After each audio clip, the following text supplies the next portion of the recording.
예, 안녕하십니까. 황도순입니다. 우주에 대해서 아마 많이 말씀을 들어보셨겠지만 좀 더 관심을 가져주셨으면 좋겠습니다. 앞으로 우리가 가야 할 곳이 우주고 우리가 지구에서 얼마나 더 살 수 있을지 모르기 때문에 우주에 대해서 관심을 가지시는 것이 필요합니다. 그리고 언젠가 영화에서 많이 보셨지만 우주선을 타야 할 때 타려면 열심히 공부해야 됩니다. 유명해져야 됩니다. 꼭 필요한 사람이 될 필요가 있을 것 같습니다. 그래야 지구를 떠나는 마지막 우주선에 탑승할 수 있을 겁니다. 자, 별이 있는 사진이 지금 앞에 있습니다. 그래서 이 사진은 우리가 어디서든지 볼 수 있는 그런 사진입니다. 그렇지만 우리나라에서 이런 사진을 찍기는 쉽지 않습니다. 제가 소백산 천문대에 가서 은하수를 보겠다고 갔는데 그 높은 천문대에 올라갔는데 은하수가 잘 안 보입니다. 거기서도. 우리나라에서 이런 별을 보려면 아마 이제 북한에 가는 수밖에 없을 것 같습니다. 좀 전에 감독님이 그 미국의 사막에 가셨다고 했는데 거길 가든지 아니면 몽골 초원을 가든지 그렇지 않으면 아프리카 사막에 가든지 그래야만 정말 우리가 이런 별들을 볼 수 있을 겁니다. 우주, 우리가 생각하는 것보다 굉장히 크고 넓습니다. 태양으로부터 지구까지 오는데 빛이 오는데 얼마나 걸리는지 아십니까? 대략 한 8분쯤 걸립니다. 자, 그 빛이 지구를 지나서 명왕성까지 가는데 대략 5시간쯤 걸립니다. 그 빛이 1년, 10년, 100년, 1000년, 만년, 1억 년, 2억 년, 100억 년, 400억 년을 가면 우리가 볼 수 있는 우주의 끝에 도달합니다. 그 너머에는 뭐가 있는지 우리는 아직도 모릅니다. 틀림없이 무언가 있겠지만 아직도 우리가 볼 수 있는 우주는 400억 광년, 400억 광년까지밖에 안 됩니다. 자, 그러면 왜 우리가 우주 개발을 하는지 가까운 데서부터 한번 살펴보도록 하겠습니다.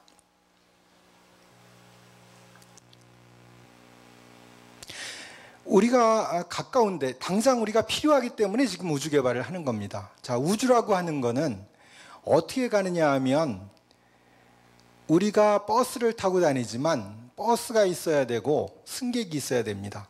버스는 뭐냐 하면 우리가 잘 아는 로켓입니다. 로켓이라고 하는 거는 지구를 떠날 수 있게 만들어줍니다. 지구에는 중력이 있습니다. 그 중력을 이기고 떠나야 됩니다. 그 중력을 이기려면 굉장히 빠른 속도로 지구로부터 떠나야 됩니다. 초속 8km 이상의 속도로 가야 지구를 떠날 수 있습니다. 그거보다 더 늦은 속도로 가면 다시 지구로 떨어지고 맙니다. 그래서 그렇게 빠른 속도로 가기 위해서 우리가 만드는 것이 로켓이고 인공위성을 올리기 위한 발사체입니다. 그래서 거기에 실려서 가는 게 이제 인공위성이 될 텐데, 자, 우선 로켓 발사체가 어떻게 만들어졌는지 우선 한번 살펴보도록 합시다. 옛날에 좀 전에 그림에서 보셨지만 화약을 만들기 시작했습니다. 그게 언제냐면 불과 한 10세기 전입니다. 대략 9세기, 10세기에 화약을 만들기 시작을 했고 이 화약을 태우면 이게 연소가 되면 어떤 힘이 발생을 하면 쉽게 얘기하면 이 화약을 통해서 태우면 그 통해서 태우면 이게 연소가스가 밖으로 분출이 됩니다. 그러면 그 힘의 반대 방향으로 가는 힘이 생기게 됩니다. 그런 힘에 의해서 굉장히 빠른 속도를 내게 되는 것입니다. 그래서 이런 화약들을 꾸준히 연구를 해왔는데 이 고체 화약으로는 더 이상 빠른 속도를 내기가 쉽지가 않아서 언제부턴가 액체 연료들을 이용을 해서 이제 이런 로켓들을 개발하기 시작을 했죠. 그래서 개발을 시작한 것이 러시아의 치올코프스키라고 하는 분이 계셨습니다. 학교 선생님이셨습니다. 그분이 이런 액체 엔진의 기초를 만들었고 그 뒤로부터 꾸준히 이제 액체 엔진을 이용을 해서 발사체들을 만들기 시작을 했죠. 그래서 첫 액체 엔진을 이용한 로켓이 1926년에 미국의 고다드라는 분이 이제 처음 시작을 해서 액체 엔진을 성공을 시켰습니다. 근데 그 액체 엔진은 불과 한 뭐 몇십 미터밖에 날아가지 않았죠. 바로 이어서 러시아에서도 꾸준히 연구를 계속을 해서 1933년에 코를요프라고 하는 분이 거드9이라고 하는 이제 발사체를 만들었습니다. 로켓을 만들었습니다. 그래서 가운데 보시는 그림이 이제 그 로켓의 모양인데 대략 한 1.5km를 날아갔다고 합니다. 그러면서 이제 미국, 러시아, 유럽에서 꾸준히 이제 이런 로켓들이 개발이 됐죠. 그래서 만들어진 것이 V2라고 하는 독일의 로켓입니다. 좋은 목적으로 만들어진 게 물론 아니죠. 2차 대전 말기에 영국의 공습을 위해서 만들어졌습니다. 결국은 독일이 아무리 노력을 해도 결국은 이제 영국을 점령하지 못했고 결국은 연합군들이 독일로 진주를 하죠. 독일로 진주해서 가장 먼저 한 일이 로켓 만드는 공장을 점령하는 거였어요. 누가 먼저 가느냐에 따라서 더 많은 사람을 확보할 수 있고 더 많은 자료, 더 많은 기술들을 확보할 수 있었기 때문에 미국과 러시아가 경쟁적으로 그곳을 갔죠. 그래서 대부분의 자료들, 이런 것들은 러시아로 상당히 많이 갔습니다. 그리고 나머지 사람들은 아마 러시아를 그때도 안 좋아했던 것 같습니다. 미국으로 상당히 많은 사람들이 갔죠.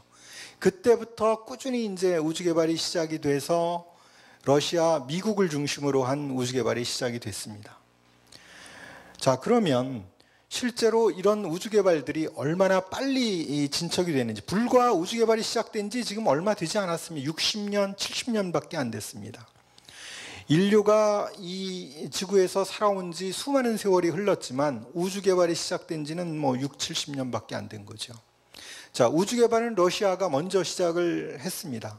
그래서 첫 번째 인공위성인 스푸트닉 1호라고 하는 것을 만들어서 올렸고, 그 뒤에 바로 유리 가가린이라고 하는 우주인도 처음으로 러시아에서 보냈습니다.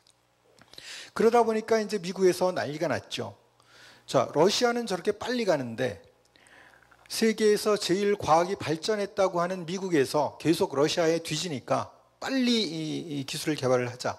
이렇게 지금 이제 얘기를 했던 겁니다. 그래서 그 당시 대통령이던 케네디가 이제 미 항공우주국을 만들고 나서 60년대가 지나가기 전에 달에 사람을 보내라 라고 이제 얘기를 합니다.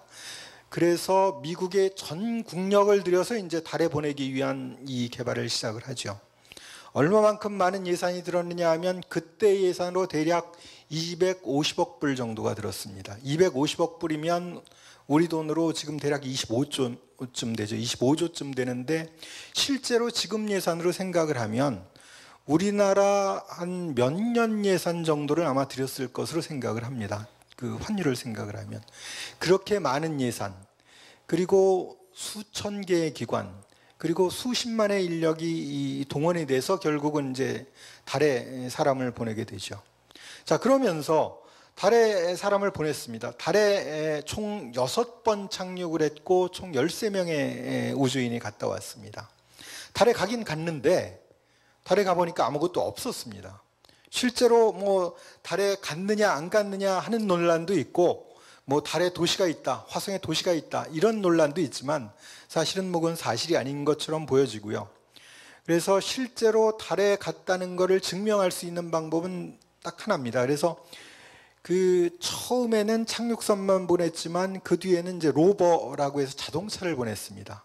그래서 그 자동차가 지나간 바퀴 자국이 아직도 남아 있습니다. 그래서 미국이 아닌 중국과 일본에서 보낸 그 탐사선들이 그 사진을 찍어 온 게 있습니다. 그걸 보면 실제로 달에 사람을 보냈구나 하는 것들을 알 수가 있습니다. 그래서 지금은 왜 우주 개발을 하느냐? 지금 지구 이제 가까운 데부터 생각을 해봅시다. 지구의 자원이 상당히 유한합니다. 그렇게 많지 않습니다. 지구의 자원이 굉장히 유한하기 때문에 계속 이제 달이나 화성 혹은 소행성 이런 데로 이제 사람이나 우주선을 보내서 자원을 확보를 하려고 노력을 하고 있습니다. 무슨 얘기냐 하면 지금 예상하건대 대략 한 1km에서 2km 되는 소행성을 이제 지구로 끌고 온다고 하면 거기에 있는 니켈이나 코발트, 백금 이런 것들을 지금 이제 현재 가치로 환산을 하면 대략 한 1km 정도의 소행성에 들어있는 그 자원의 가치가 대략 한 22조 불 정도 된다고 합니다. 또 관측하건대 완전히 다이아몬드로만 이루어진 소행성도 있다고 합니다. 그래서 그런 목적, 당장 지구에서 없어지는 자원들을 보충하기 위해서 지금 탐사를 시작을 하고 있습니다. 자, 그 다음에는 왜 계속해서 탐사를 하려고 하느냐 하면, 지구라고 하는 곳이 인류가 앞으로도 계속 살아가야 될 공간이기는 하지만 지금은 이제 그것들이 만만치가 않습니다. 왜 그러냐 하면 지구가 온난화가 계속되고 있고, 또 바이러스, 새로운 바이러스들이 계속 생깁니다. 또 핵전쟁이 없으면 좋겠지만 그거는 아무도 모릅니다. 그래서 얼마 전에 돌아가신 그 영국의 천체물리학자인 스티븐 호킹 박사는 옛날에 젊으실 때는 지구에서 살아갈 기간이 한 1000년 정도 될 거라고 예상을 하셨는데, 돌아가시 전에는 약 100년 이내에 더 이상 지구는 살 수 없는 공간이 될 거라고 말씀을 하셨습니다. 물론 그래서는 안 되겠죠. 그래서는 안 되겠지만 실제로 그런 상황들이 발생하지 말라는 법은 없습니다. 그래서 지금 꾸준히 우주 개발을 계속하고 있고, 또 다른 대안, 그런 대안을 찾으려고 하는 노력을 하고 있는 중입니다.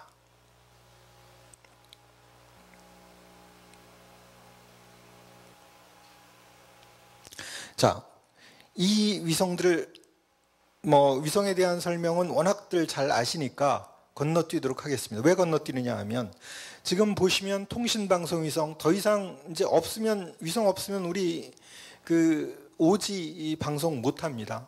GPS 위성, 우리 더 이상 지도 가지고 길 못 찾아갑니다. GPS 없으면 우리 어디 못 찾아갑니다. 더 이상. 그다음에 과학위성, 지금 먼 우주에 좀 전에 말씀드린 이 우주의 크기가 400억 광년 이상이나 되고, 이 우리가 사는 이곳, 이 우주가 빅뱅으로부터 탄생된 지 약 138억 년이 됐다고 하는 사실, 그리고 아직도 꾸준히 팽창하고 있다는 사실들, 이런 사실들을 다 탐사선, 위성들이 다 알아내고 있는 겁니다. 또 우주정거장, 지금도 꾸준히 우리가 우주정거장에 가서 여러 가지 실험들을 합니다. 지구에서 만들지 못하는 새로운 물질, 그리고 지구에서 만들 수 없는 약품들, 이런 것들을 꾸준히 만들어내고 있습니다. 그런 우주정거장, 그리고 우리 쉽게 날씨에 위성 없으면 더 이상 못합니다. 그런 목적으로 위성은 더 이상 우리가 살아가는 데 있어서 필수 불가결한 그런 요소라고 볼 수 있습니다. 자, 그래서 인공위성만 이제 국한해서 본다고 하면 지구입니다.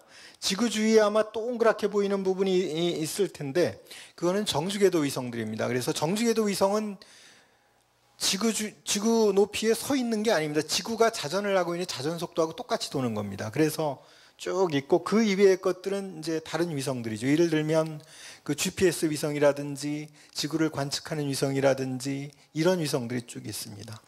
이런 위성들이 얼마나 있느냐 하면 이미 올려진 게 6,000개쯤 됩니다. 6,000개쯤 되고 사용되고 있는 게 한 1,000개쯤 됩니다. 근데 이제 위성만 있는 건 아닙니다. 쓰레기들도 있습니다. 아마 여러분들 궁금해하시는 것 중에 하나가 우주 쓰레기에 대한 궁금증이 굉장히 많을 텐데, 우주 쓰레기가 생각하는 것보다 굉장히 많습니다. 그래서 이런 인공위성들을 포함을 해서 이 지구 주위에 10cm 이상 되는 물체들이 한 몇만 개, 2만 개에서 3만 개쯤 됩니다. 그래서 1에서 10cm 사이의 물체들이 대략 한 6, 70만 개쯤 되고요. 그 다음에 그거보다 더 작은 물체들이 대략 1억 개 이상이 있습니다. 그래서 지금도 끊임없이 인공위성을 올리면 부딪힙니다. 실제로 우주정거장의 태양전지판 같은 경우에는 매우 자주 부딪힙니다. 그래서 자주 깨지고 있고, 또 그래서 어떤 상황들이 발생을 하느냐 하면, 우주정거장에 있는 우주인들이 평균 1년에 한 번 내지 두 번 이 귀환 모듈로 대피를 합니다. 그러니까 물체들이 와서 계속 부딪히기 때문에, 보통은 부딪힐 것으로 예상이 되면 기동을 해서 피하는데, 부딪히지 못할 정도로 급작스럽게 오는 경우가 자주 있습니다. 그래서 막 피하고 대피를 하고 있다가 우주정거장이 망가지면 바로 지구로 이제 귀환을 하기 위해서 귀환 모듈에 이제 피난을 하게 되는 그런 상황이 생기게 됩니다. 이거는 뭐냐면 좀 전에 말씀드린 소행성을 탐사하는 탐사선의 모습이 됩니다. 그래서 말씀드린 대로 이 온난화라든지 바이러스라든지 핵전쟁이라든지 이런 것들이 지구를 파괴할 가능성이 매우 높습니다. 자, 화성기지입니다. 우리가 갈 수 있는 가장 가까운 행성이고 실제로 실현 가능한 우리 삶의 거주지가 될 가능성이 매우 높습니다. 정말 지구가 더 이상 살 수 없게 되면 우리는 아마 화성에 가서 살아야 될 겁니다. 그래서 화성으로 가서 살아야 된다고 하면 그 우주선을 우리는 꼭 타야 되겠죠. 그래서 지금 화성은 사실은 우리가 살 수 없는 곳입니다. 토양도 썩 좋지가 않고 실제로 공기도 없습니다. 그렇긴 하지만 화성을 이제 지구처럼 바꾸려고 합니다. 그걸 테라포밍이라고 하는데 실제로 어떤 방법을 쓰려고 하느냐 하면 여러 가지 방법들을 과학자들이 고민을 하고 있는데 한 가지 방법은 거기에 바이러스를 보내는 겁니다. 바이러스를 보내서 토양을 지구처럼 바꿔주는 겁니다. 그 다음에 지구처럼 바꾼 다음에 지구에 있는 식물들을 거기에 심는 겁니다. 그러면 산소하고 질소가 배출돼서 산소가 계속 늘어날 거고 그러면 이제 사람들이 가서 조금씩 살기 시작하는 거예요. 처음에는 아마 돔 구조물의 이 밀폐된 환경에서 살게 될 거고 조금 더 지나면 뭐 공기가 점점 좋아지고 그 호흡할 수 있게 되면 이제 거기 가서 정말 살 수 있게 되겠죠. 근데 이렇게 하기에는 워낙 시간이 오래 걸릴 것으로 예상을 합니다. 그래서 또 한 가지 방법은 매우 빠르게 이 화성의 대기를 바꾸는 방법들을 지금 연구를 하고 있는 중입니다. 얼마 전에 스페이스X의 그 앨런 머스크 회장이 아마 그런 얘기도 한 적이 있을 겁니다. 화성에 핵폭탄을 투하를 하자. 그러면 화성의 남북극에 있는 그 빙하들이 녹아서 급격하게 이제 그 물들이 많아질 텐데 물들이 뭐 굉장히 많아지진 않겠지만 어느 정도 많아지게 되면 거기로부터 산소를 분리를 해내서 화성의 대기를 바꾸자 하는 이제 아이디어를 냈습니다. 자, 그렇게 급작스럽게 바꾸기 시작한다고 하면 그게 대략 한 몇백 년 정도가 걸릴 것으로 예상을 합니다. 그래서 정말 지구가 점점 살기가 어려워지면 그런 계획들을 점점 이제 시행을 하게 되겠죠. 근데 아직까지는 뭐 꼭 그렇지는 않아 보이죠. 그래서 우리가 뭐 이 우주 개발만을 생각할 것이 아니고 정말 우리가 이 지구를 사랑하고 지구에 살아야 된다고 생각을 하면 환경 보호에 대해서도 여러분들 많은 신경을 쓰셔야 됩니다. 실제로. 자, 여기까지 말씀을 드리고 이거는 무슨 차트냐 하면 좀 전에도 말씀드렸지만 우주라고 하는 게 굉장히 크고 넓습니다. 아까 400억 광년 정도 된다고 말씀을 드렸는데 자, 그러면 400억 광년 거리에 별들이 얼마나 많이 있느냐 하면 지구에 모래알들이 있죠. 강이나 바닷가에 모래알들이 있는데 그 모래알들의 7배만큼 많은 숫자의 별들이 있습니다. 그 주변을 도는 행성들은 훨씬 더 많고요.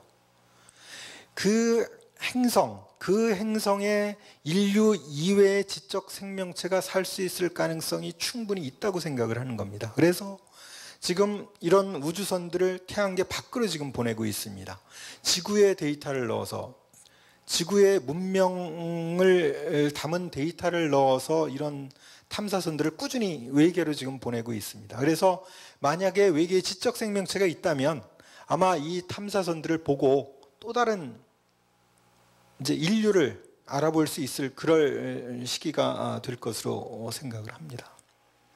그래서 지금 끊임없이 이 별들 주위의 행성들, 그 행성들에서 과연 사람이 살 수 있을지 없을지 하는 것들을 탐사를 계속하고 있습니다. 그런 과학자들의 모임이 있고 스티븐 호킹 박사가 주도해서 그런 모임을 만들었고 지금도 케플러 우주망원경 뒤를 이어서 테스 우주망원경이 그런 행성들을 찾는 노력들을 꾸준히 하고 있습니다. 그래서 정말 사람이 가서, 인류가 가서 살 수 있는 암석으로 된 행성, 그리고 대기가 있는 행성, 그리고 물이 있는 행성들을 찾는 노력을 계속하고 있고, 그럴 가능성이 있는 행성들이 대략 500개에서 1000개쯤 된다고 지금 예상을 하고 있습니다. 지금은 갈 수 없지만 앞으로 좀 더 빠른 운송수단이 개발되면 아마 우리는 거기에 갈 겁니다. 가야만 할 겁니다. 자, 그러면 이제 현실적인 얘기를 해보죠.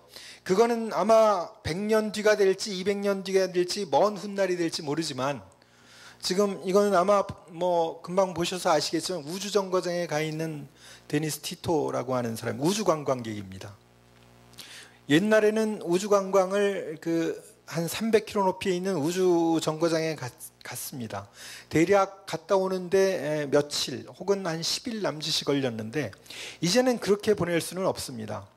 비용이 워낙 많이 들기 때문에. 그래서 그때 갔던 우주관광객들이 대략 200억 원에서 300억 원 정도의 비용을 지불하고 갔다 왔죠.